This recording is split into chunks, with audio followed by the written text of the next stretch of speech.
back to my channel. On this channel I talk about faith, lifestyle.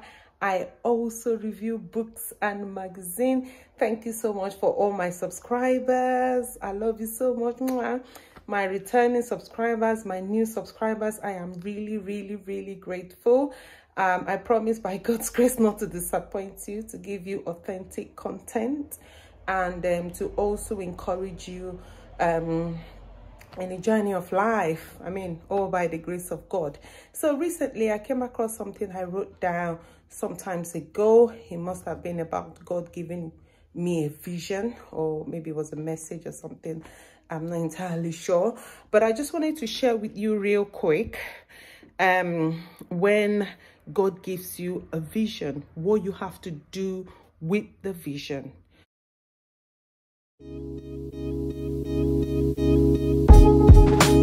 When God gives you a vision, make sure you write it down. Honestly, my children know, my husband knows, I write down things a lot.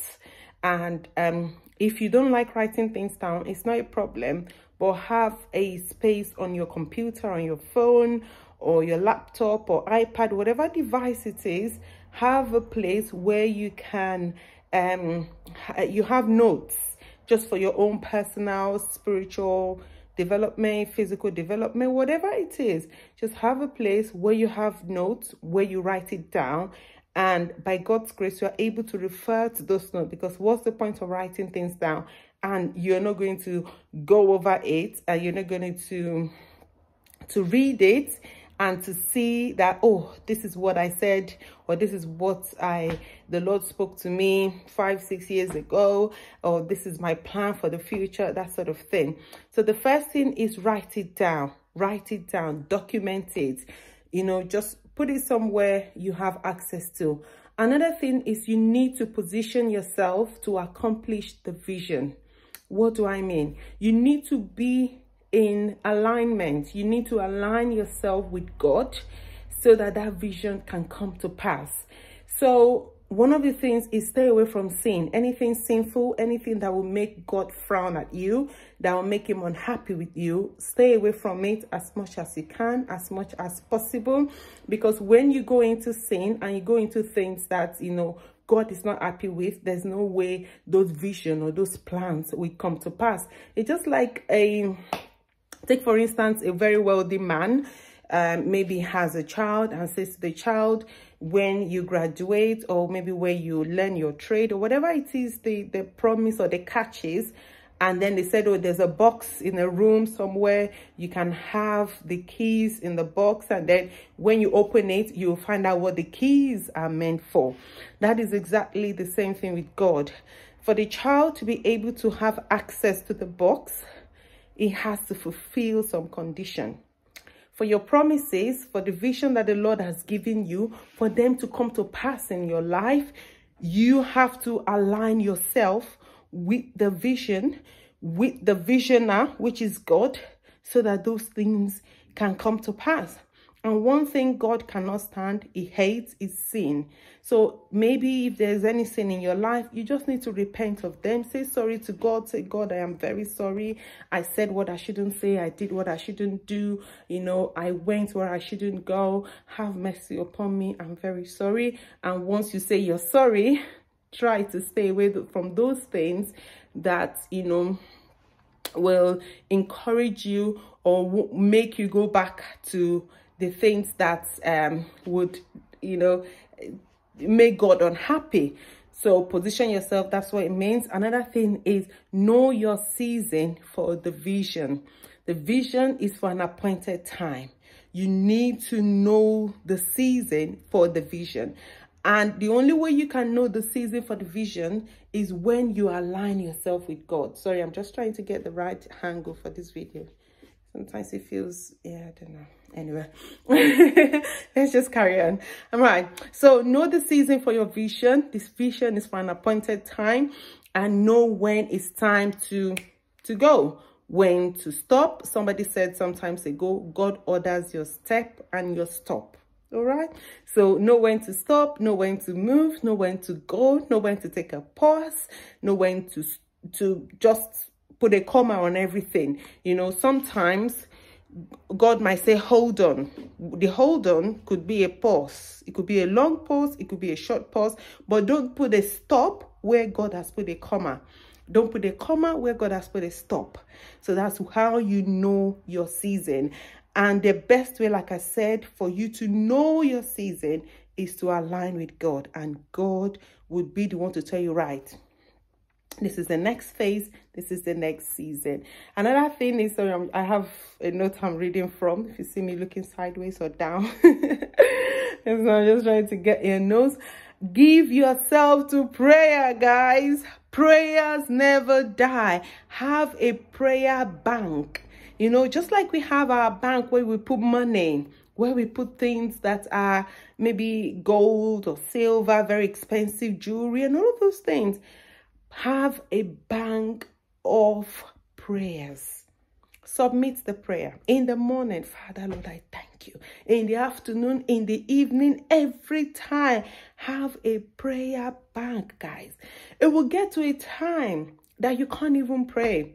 Maybe the burden is so much, or maybe the joy is so much, and you just can't pray. You're just in God's presence, and you're just maybe soaking in worship, or just there, and you can't even communicate. God will remember, oh, my daughter has a prayer bank. Let's see. You know, it's just like, you can't withdraw from a bank you haven't deposited in. That's how it works. You can't withdraw from a bank. So if you haven't been depositing your prayers in a prayer bank, how do you expect, you know, a reward to come from it? But God is a merciful God. Even if you don't have a prayer bank before now, you can start. But like I said, God is a merciful God. There are some prayers we haven't even prayed that God says, this girl, I'm just going to give you. Or this boy, or this man, or this woman, or this grandma, or this grandpa. So have a prayer bank. Have a prayer bank. Very, very important. Give yourself to prayers.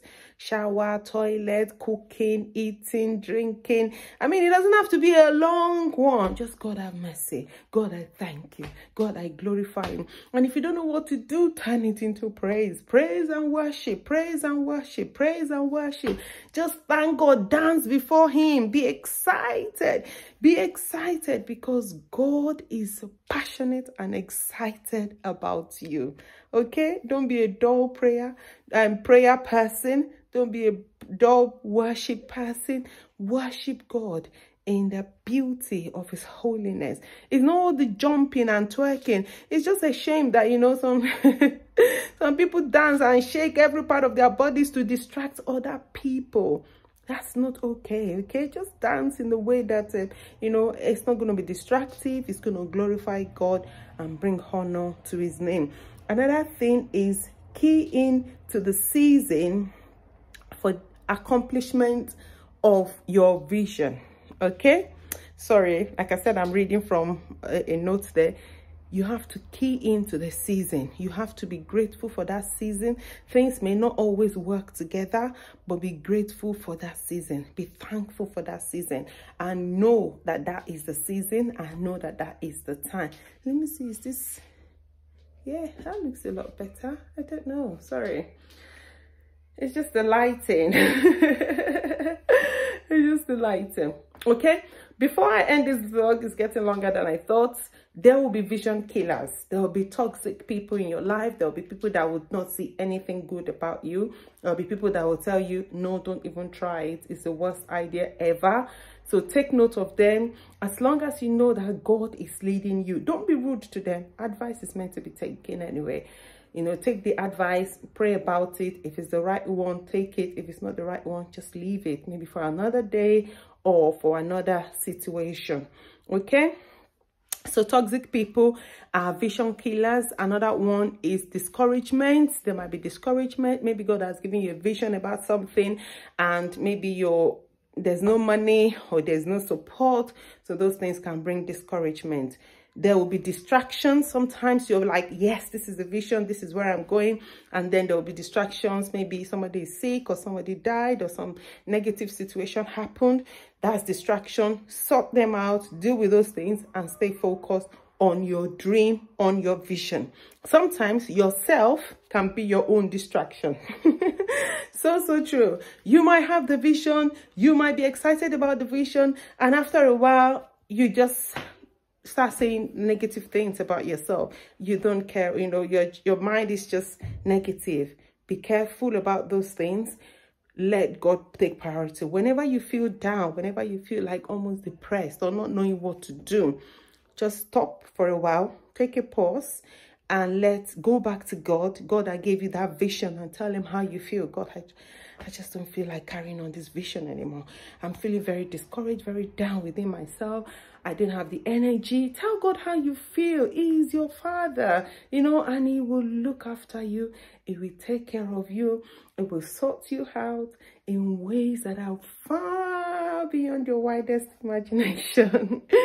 All right, so take care. Take care. Let me know if this video has been a blessing to you. It's always good to like, to comment, because it shows interaction. YouTube is happy when you do things like this. I am happy because honestly, it's not easy to give out content. You have to pray and think about it. You just don't want to give out content for giving out sake. You have to pray about it and think, okay, right, this is where I'm going. This is what the Lord is dropping in my heart. So let's push anything gospel, anything Jesus, anything, you know, encouraging, positivity, all of those good vibes. Let's push it forward so that YouTube can recommend, YouTube can, you know, kind of blow us up, if you like, you know, push us out of where we are currently and make it more relevant to different places in different parts of the world, different continents, that sort of thing. So yeah, whatever you do, keep moving and don't stop. Till I see you next time. Bye.